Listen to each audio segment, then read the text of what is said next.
నమస్కారం అండి. Welcome back to my channel easy learning for exams. ఈ వీడియో మనం చూడడం ద్వారా ఫస్ట్ ప్రాఫిట్ ఏంటి అంటే మనకు టెక్స్ట్ బుక్ చదివే విధానం తెలుస్తుంది.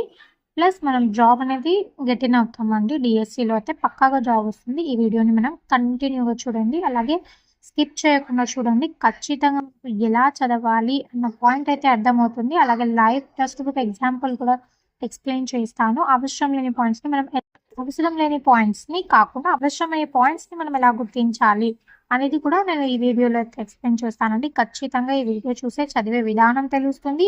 ప్లస్ మనం జాబ్లో డిఎస్సిని జాబ్ మనం సాధించే దానికి ఒక రూట్ మ్యాప్ లాగా అయితే మనకు యూజ్ అవుతుంది. ఖచ్చితంగా అయితే ఈ విషయం చెప్తాను. సో ఈ వీడియోని స్కిప్ చేయకుండా మొత్తం చూడండి, మీకే అర్థమవుతుంది. సో మహాజనపదాలు అని మనం టాపిక్ అండి. సో మహాజనపదాలు అనేది టాపిక్ అయితే ఇందులో సబ్ టాపిక్స్ ఏమున్నాయో ఫస్ట్ మనం ఐడెంటిఫై చేయాలి. సో చదవక ముందే మనం ఐడెంటిఫై ఎలా చేస్తామో చూద్దామా. సో ఫస్ట్ ఏంటి, మహాజనపదాలు. సో ఇది టాపిక్ అండి. అలాగే గహపతి లేదా గృహపతి, అలాగే ఇక్కడ దాసు, భర్తుక, ఇది మనకు ఇక్కడ సబ్ టాపిక్స్ అనమాట. సో మనం ఎలా గుర్తుపట్టాలి సబ్ టాపిక్స్ అనేది మనకు పాయింట్ ఎలా అంటే మనకు బోల్డ్ లెటర్స్లో అయితే ఇచ్చారు. సో కొన్ని దాంట్లో మనకు ఇవ్వరు. అలాంటివి కింద చూడండి, దాసు, భర్తుక అనే ఉన్నాయి కదా. సో బోల్డ్ పాయింట్లో ఇవ్వకుండా మొత్తం వర్డ్ ఫార్మేషన్లో ఇంపార్టెంట్ పాయింట్ అది. సో అలా గుర్తుపట్టాలన్నమాట. సో పాయింట్ చదివితే మనకు ఇంపార్టెంట్ ఏది అన్న పాయింట్ మనము క్యాచ్ చేయగలగాలన్నమాట. సో ఇక్కడ మనకు గృహపతి లేదా గృహపతి, అండ్ సెకండ్ పాయింట్ దాసు, అండ్ థర్డ్ పాయింట్ భర్తుక అనమాట. సో ఈ 3 అయితే మనకి ఇక్కడ కీవర్డ్స్గా మనం తీసుకోవచ్చు. సో ఎలా మనం రాస్తాం, మళ్ళీ ఎలా రాయాలో మనం చూద్దామా. ఫస్ట్ మనం ఏం రాస్తామంటే గృహపతి లేదా గృహపతి అని హెడ్డింగ్ పెడతాం, సైడ్ హెడ్డింగ్. సో దానికి ఏమని అర్థం, భూ యజమానులను అంటే వ్యవసాయం చేసే భూ యజమానులను మనం గృహపతి అంటాం. సో ఇది ఒక పాయింట్ రాస్తాం. కింద ఏం రాస్తాం, మళ్ళీ దాసు లేదా బానిస అంటాం. వాళ్ళే ఇచ్చారు బ్రాకెట్లో, యుద్ధాలలో బందీలై రైతులకు అమ్ముడిపోయిన వాళ్ళు దాసులు.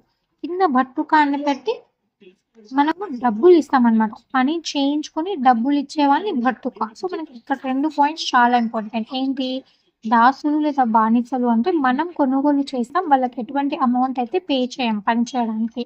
అదే మనకు భర్తుక అంటే పని వాళ్ళకు కూలి ఇచ్చి మనం పని చేయించుకుంటాం. ఇది ఇంపార్టెంట్. సో ఇది మనం హైలైట్ చేసుకొని రాసుకోవాలన్నమాట. కింద ఏమన్నారో చూడండి, ఈ కాలంలో వ్యవసాయం 2 ప్రధాన మార్పులు చోటు చేసుకున్నాయి. సో మనకి కీవర్డ్ ఈజీగా గుర్తుపట్టొచ్చు.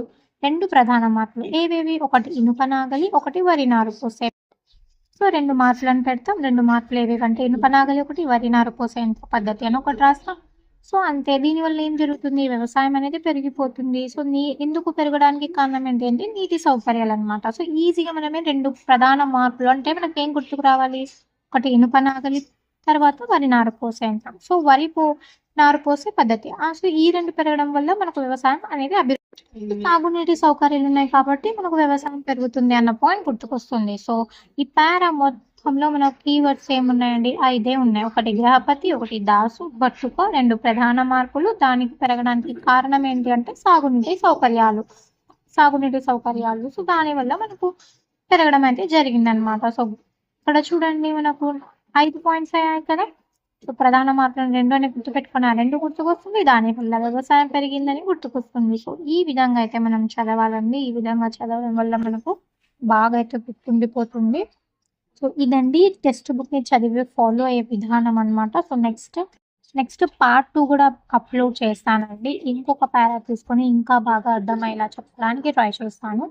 టోటల్గా మనకు చదివే విధానం తెలిస్తేనే మనం గెటిన్ అవుతాము. ఎందుకంటే మనం గుడ్డిగా చదువుకుంటూ గుర్తుండదండి, చదివింది గుర్తుండదు. సో చదివింది గుర్తు పెట్టుకోవడానికే మనం ట్రై చేస్తాం. కాబట్టి చదివేటప్పుడే ఒక లాజిక్గా ఫార్మేషన్ చేసుకొని మనం చదివితే, ఇప్పుడు చూడండి మనం ఈ పారా మొత్తంలో కీవర్డ్స్ 5 గుర్తు పెట్టుకున్నాం. గృహపతి, దాసు, భర్తుక, 2 ప్రధాన మార్పులు, ఒకటి సాగునీటి సౌకర్యాలు. సో ఈ 5 పాయింట్లనే మనం ఈ పారా గుర్తు పెట్టుకున్నాం. సో ఈ విధంగా మనం చదవడానికి అయితే ట్రై చేయాలండి. ఈ విధంగానే క్లాసెస్ అయితే అప్లోడ్ చేస్తాను. సపోర్ట్ అయితే కావాలి. సో అందరూ కూడా లైక్ చేయండి. లైక్ చేయడం వల్ల బూస్టప్ ఉంటుంది, ఇంకొంతమందికి చేరుతుంది. అలాగే మీ ఫ్రెండ్స్కి సజెస్ట్ చేయండి అండ్ సబ్స్క్రైబ్ చేయండి. దానివల్లనే మనకు ఇంట్రెస్ట్ అనేది వస్తుందండి చేయడానికి. ఇంకా డైలీ క్లాసెస్ అయితే అప్లోడ్ చేస్తాను. సో ప్లీజ్ అందరూ కూడా ఫాలో అవ్వండి, లైక్ చేయండి అండ్ సబ్స్క్రైబ్ చేయండి. నెక్స్ట్ పార్ట్ వీడియో కూడా అప్లోడ్ చేస్తానండి. చూడండి, ప్రతి పాయింట్ కూడా డిఎస్సి వాళ్ళకి యూజ్ అయ్యేలాగానే ఉంటుంది. మనకు నెక్స్ట్ వీడియో కూడా డిఎస్సి వాళ్ళ కోసమేనండి. సో చూడండి.